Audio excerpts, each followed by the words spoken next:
lightweight, one-shot deal. If you do screw up on them, you can draw them out and redo it. These plastic cap pieces you can get at Home Depot for 50 cents a piece. They basically hide the screw. You can put the screws inside and have a little snap on top of it. A lot of my plastic that I found, I searched 99-cent stores to look for plastic that's curved. I found mixing bowls that I cut to use to extend the helmet. Storage bin plastic. Target, Walmart, they have the colors you need. It's durable.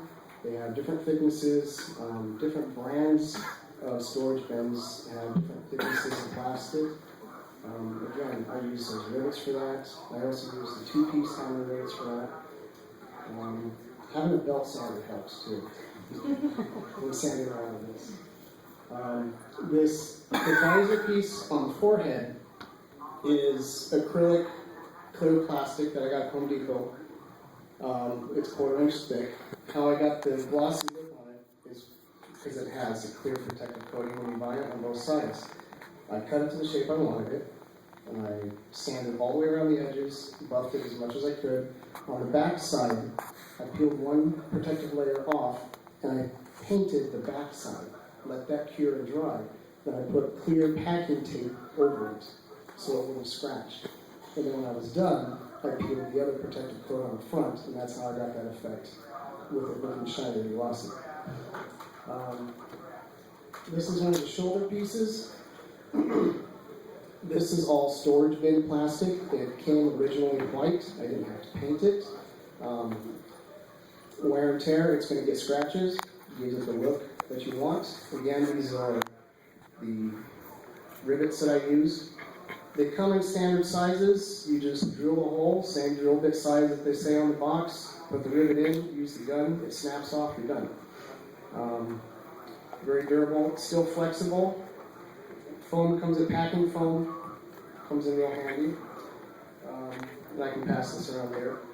The gloves are basically mechanic gloves that, again, I took storage bin plastic and just two-piece riveted it onto each finger.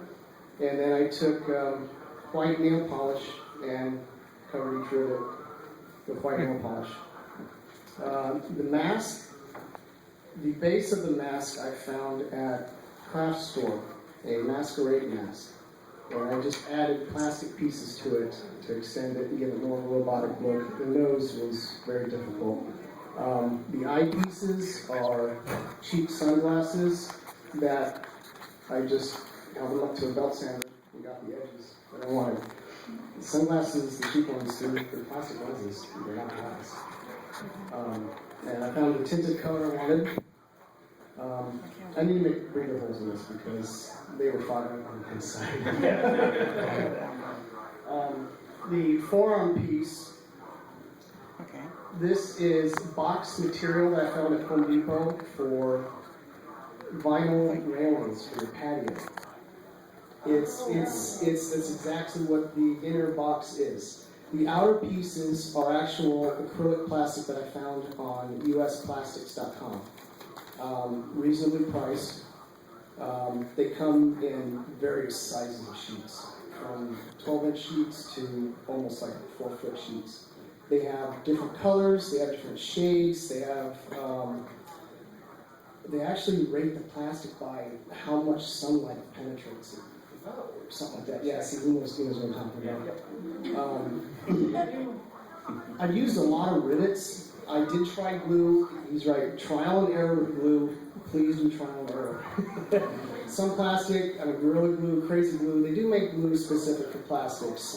They actually make welding guns for plastic, but you can actually make a bead and you can weld the plastic together.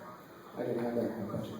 So I stuck with the rivets. The rivets gave it more of a robotic look, which worked really good. Again, I painted these with black nail polish, and you can get that at 99-cent stores. I was about to ask you how you did the finish on that. Yeah, but this is the actual finish of the plastic. Wow. So, and again, it comes with clear protective layer that you peel off when you're done. And yes, do that very last, because otherwise you're going to scratch it. But you know what? Don't jump the gun on the protective layer. It's there for a reason. Yeah, and practice with the rules. Test your plastic. I mean, you've got different thicknesses. I mean, it's polystyrene is your standard toy plastic, which is very similar to PVC, but not exactly. I did bring one of my leg pieces.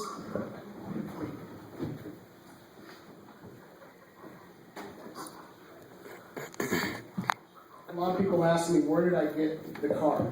It's a Power Wheels car. Literally Fisher-Price Power Wheels car that I found on Craigslist for 20 bucks, and it wasn't working, which is fine. I didn't want it to work, so I cut it up. I do have a website that I show my progression since January working on this. Lots of photographs, videos. I took as many photographs as I could. It's projectprowl.com. What I did is I found a baseball catcher's shin guard, which works beautifully for conforming something to whatever part of your body. I highly recommend it. Adjustable straps already came on it. Then you just basically rivet or screw the shin guard to whatever part you're going to do for your costume. They have elbow guards, they have forearm guards. That stuff was very helpful. And I found this like $9 at Play It Again Sports. I mean, they have used sports equipment. Everyone's got strict budgets now. Shop around. Don't go all out on parts. Pretty much, that's it. You make it sound simple. It's very time consuming. All right, guys, everyone go out and Yeah, go ahead.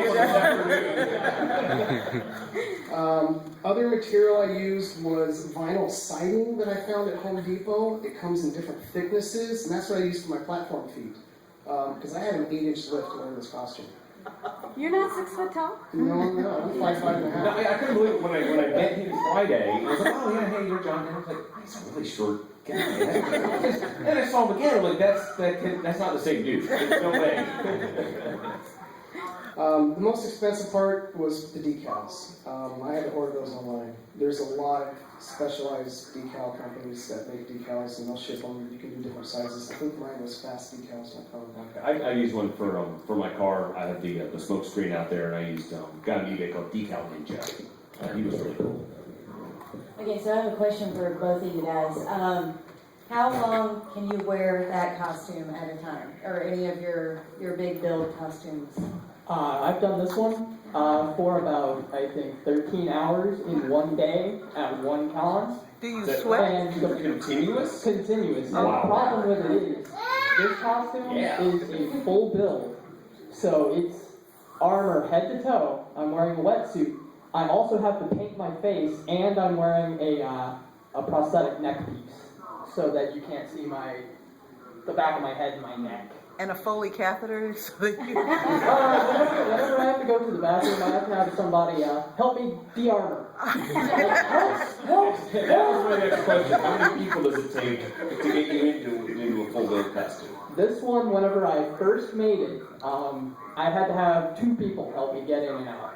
Now I can get in and out of it by myself, and the only thing I can't do is whenever I bring around the upper armor piece to show you is the way I get in and out of it is there's Velcro on one of the sides, one of the plates isn't actually connected. That's the only part that I can't do myself. I've finally got to the point where I've made all of the other parts. I can clip them, but that's the only one that I can't do because I end up doing a chicken dance and then, trying to ram myself into a door frame or something. We need a video of that. Yeah. How about you, John? How's your wife helps you into that? Absolutely, she's my pit crew. With the drill.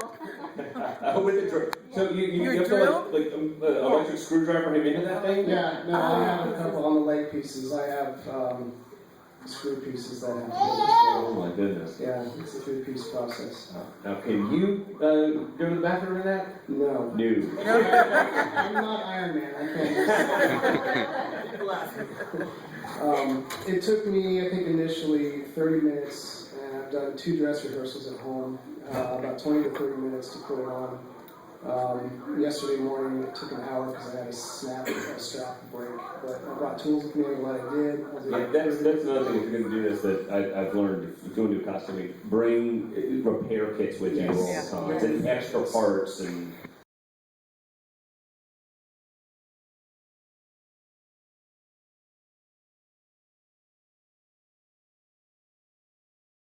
on those.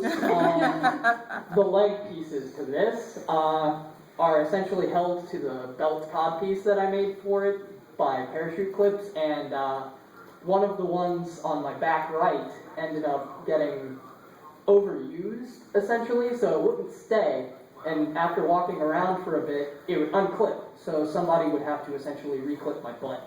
And